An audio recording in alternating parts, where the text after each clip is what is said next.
So these sand dunes begin to form as further up the coast sands erode and they get washed down and they catch as the wind blows them in. And you can see the young sand dunes start to form as they get caught on vegetation.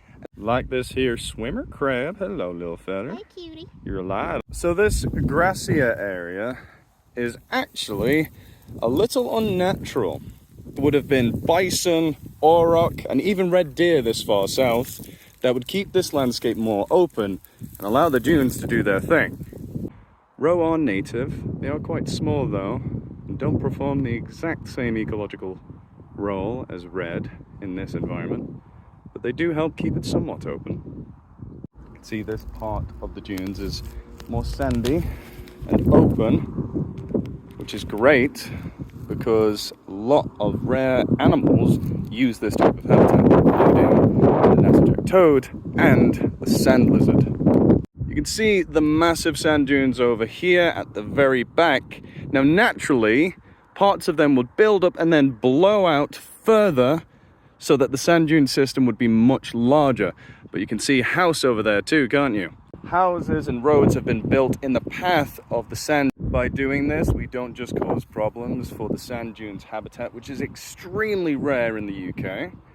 Houses and roads end up getting inundated with sand, and eventually we end up losing a massive protector when it comes to coastal erosion. Beautiful native sweet pea. That's a rare sight. So this area here is called a blowout. And this is what happens when you let the sand dunes do their natural process. All of this during the early spring and in the winter is full of water and is a vital habitat that needs to stay this way for endangered animals like the Natterjack toads. They don't stay full of water all year long. And that is very useful because fish aren't able to get in here. They can't survive here because there's not water all year round. But it's very good for the toads who can't compete with fish. But unlike desert sand, which is so blown over, the granules are very smooth. They don't have a good grip.